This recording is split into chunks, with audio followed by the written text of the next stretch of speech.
Hmangaih se Isu tila karon lana.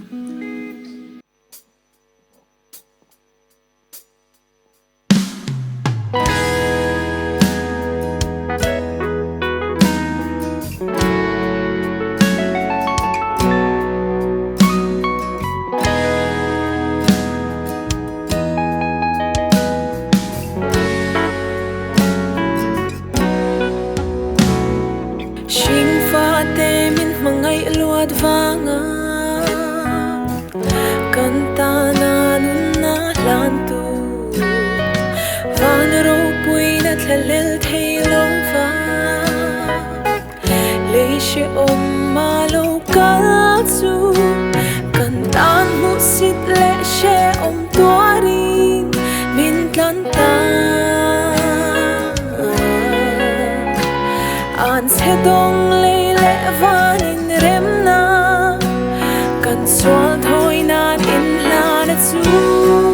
Hmangaih se Isu ka tharau dam nai ni Hmangaih se Isu ka mamot sa nai ni lal Isu iming fakin ka zai zela ka engkim ma engkim ni min Hmangaih ka Hmangaih se Isu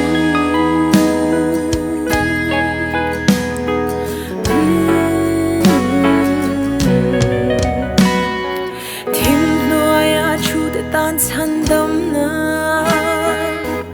lungai tan alom na chu riang vai chan hai te tan chun le zua Hmangaih hual him chin tu thi na lim ko rom kan zo laya min mon tu chui zo sen rual lo Hmangaih na kan sol thoi nan mon zo atir tu Hmangaih se Isu ka tharau dam nai ni Hmangaih se Isu ka mamot sa nai ni lal Isu iming fakin ka zai zela ka engkim ma engkim ni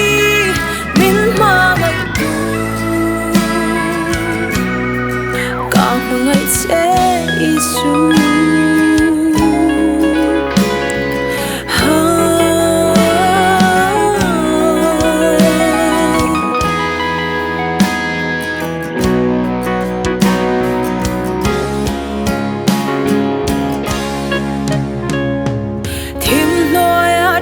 tan chan dam na lungai tan alom na chu riang vai chan hai te tan chun le zua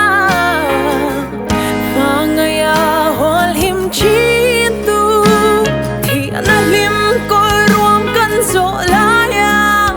min mon tu chui zo sen rual Hmangaih na kan sual thoi nan luan so atir tu Hmangaih se Isu ka tharau dam nai ni Hmangaih se Isu ka mamot sa nai ni lal Isu iming fakin ka zai zela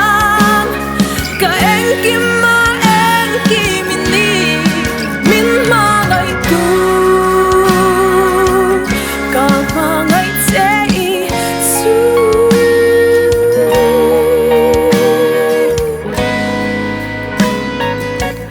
ka Hmangaih se Isu